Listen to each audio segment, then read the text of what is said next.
Hey people, Seth here. Are you tired of breathing fresh air and enjoying the sunshine? Do you suffer from agoraphobia and hate open spaces? Then why not take a trip down to Underrail? Much like its predecessor, Undertale, this game takes place underground, where humanity exists in a desperate struggle to survive after the surface was nuked by the major megacorporations of the old world into nothing but radioactive ash. Meet the locals, who are either unhinged, unstable, or just unsocial. Meet the friendly wildlife, which include but are not limited to refrigerators, which no longer hold food. Instead, they hold giant crustaceans lying in wait. Beetles, which now have a frontal cortex larger than most humans, which they use to cook you alive. And cave crawlers, which hide on the ceiling and inject your muscles with a paralyzing venom so they can drop down and suck out your insides like a fly. If that doesn't already sound like a great time, why not hop on down to the city, one of the last few remaining bastions of human civilization. And that's not all. We boast one of the highest murder rates per capita in recorded history. You're guaranteed to be shot, mugged, or drugged within the first 24 hours or your money back. So don't wait up. Sign up now and get dominated like the pipe worker you are in the best dystopian hellscape on the market today.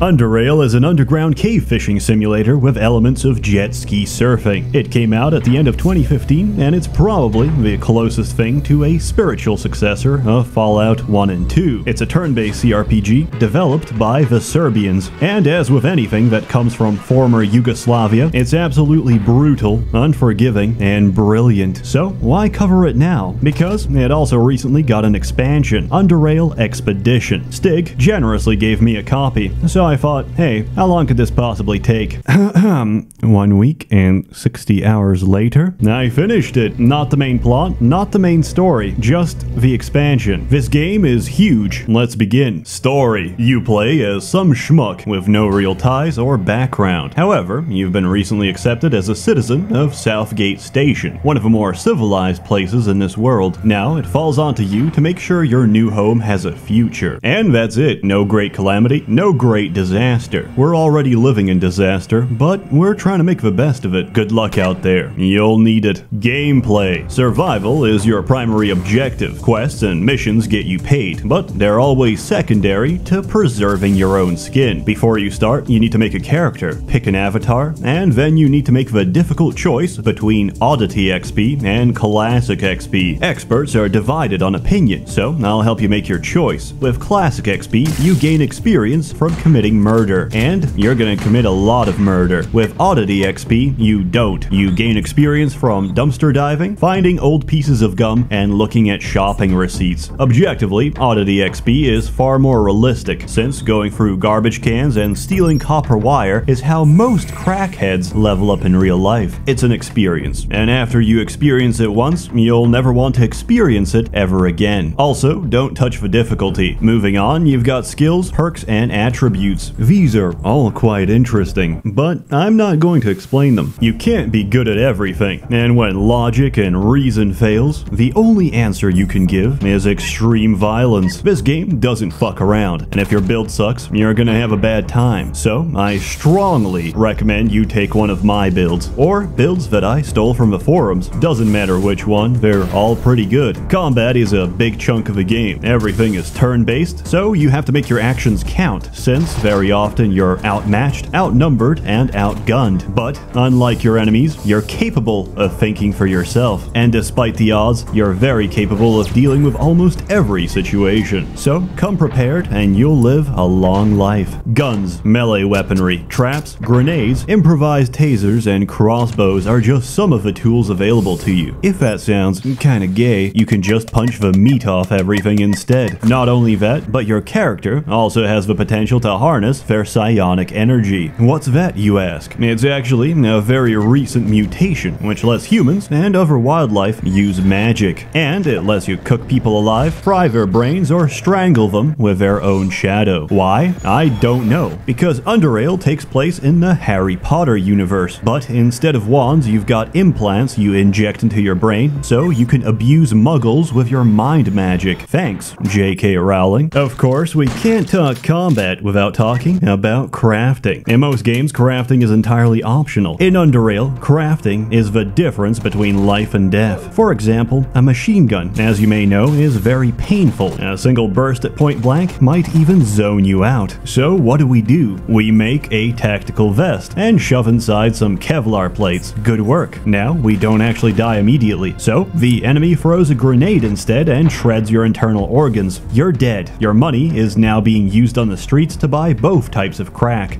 rocks and crack whores. How do we prevent this? By getting a shield. Not the Roman kind, the energy kind. The kind which has different frequency bands and involves a lot of money. The impact velocity of a grenade, extremely high, so we build a high-frequency shield. Bullets don't leave a scratch. Grenades, a mild breeze. But a sledgehammer? Yeah, that's still bad for your spine. Also, your shield isn't gonna stop shit, so you die anyway, and your body participates in the free market. Reload and try again. You get the gist of it. Underrail's combat is a massive game of rock, paper, shotgun, which, coincidentally, gave this game a very bad review because they're not very good at their job. If we go a little further, here's a little taste of what you can do. Traps are incredibly lethal, so my current character frequently breaks the Geneva Convention by making improvised chemical bombs that digest and melt people's skin off. Since he's good at chemistry, he can spike grenades with RDX, which can depopulate entire rooms. For anything that doesn't die instantly, we torch the room instead with magnesium. Magnesium burns hotter than petrol, fills the room with screaming charred bodies, and as an added bonus, even burns underwater. The crafting system is so damn good, it even inspired me to start crafting in real life. Now, while this sounds like the beginning of a manifesto, it's actually incredibly fun. The amount of creativity and options make each playthrough very entertaining. Aside from combat, there's no such thing as quest markers, just directions, so you'll have to learn and navigate the underground yourself. That's no easy task, and it's very easy to get lost, which is why Stig made a world map to help you orient yourself. It's very handy. As strange as it sounds, there's actually zero reason for you to explore. The places you have to be, the places you want to be, are easy to find. Any place off a beaten path is a place you don't want to be. Here's an example. There's nothing there. At least, nothing good. Just a lot of pain, a lot of venom, and a lot of antidotes you have to burn through for absolutely no reward. The caves are just that. Caves. What did you expect? In summary, the caves suck. Don't go there. Also, they remind me a lot of my own apartment. The ceiling recently fell off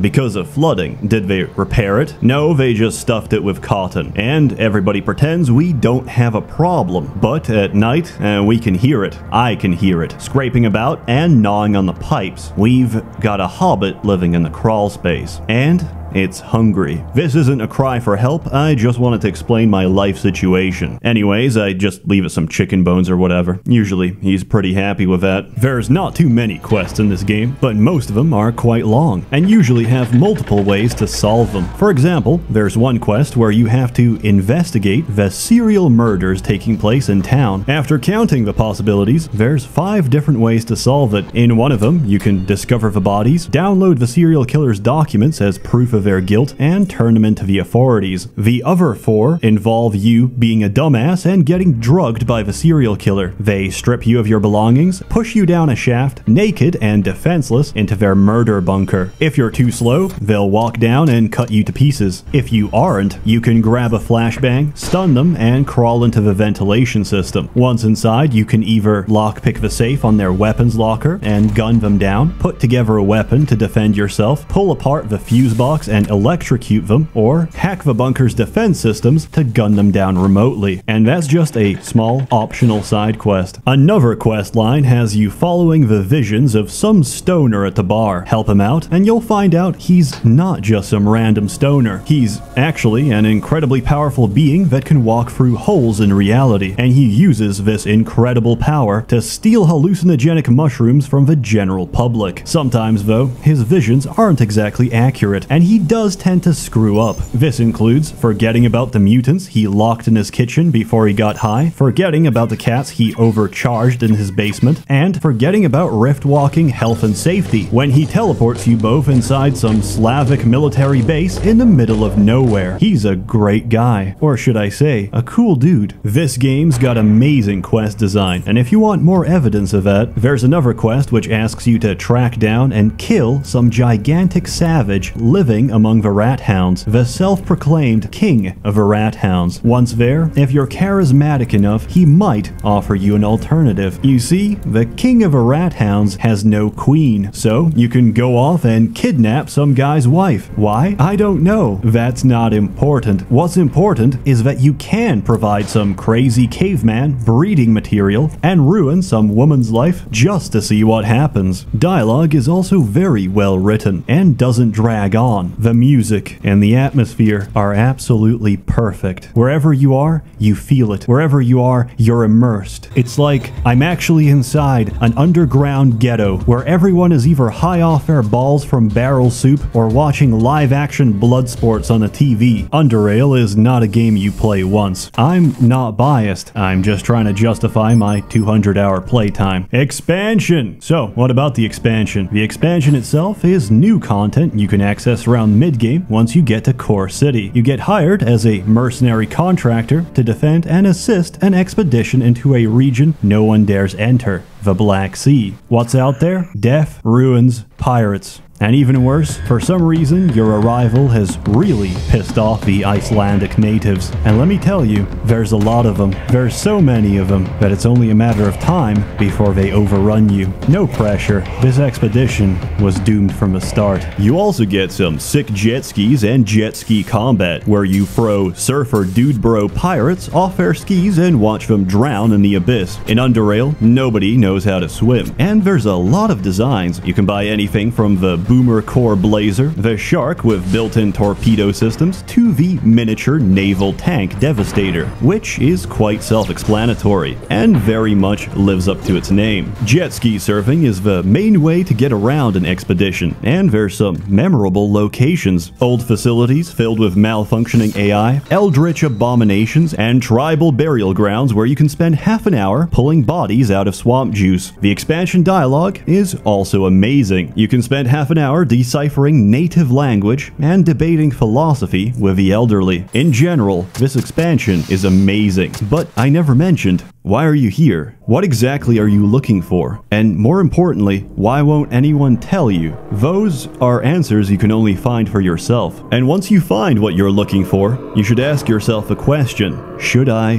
bring it back? Or was it buried for a reason? Criticism. Originally, I had some bad things to say as well, but you know what? I don't care anymore, because the expansion broke me. So if my voice betrays any hint of emotion, that's because I don't handle existentialism very well. And when a man starts to question everything, you might not like the answers you find. Final score. I came for a post-apocalypse CRPG. Instead, I got an exploration of a human condition, of you, me, and this entire species, what drives us, and more importantly, where our species is heading if we're not careful. Also, Taoist philosophy. It's a great game, it's a difficult game, and it's not for everyone. But if you've got the time and patience, it's a very transcendental experience. That is, if you can look past the bad and forgive the tedious. I give it a completely arbitrary score. You can grab a copy of a game and the expansion on Steam or GOG. And if Stig actually followed my advice, it's probably on sale already. As always, more content to come, so stay tuned. I might disappear for a little while, since I forgot what outside looks like. I heard it's quite bright out there. A warm thanks to the many members of the Merchants Guild, generously funding and bankrolling these videos, despite their lack of any kind of real value. You're all truly wonderful. Have a good one.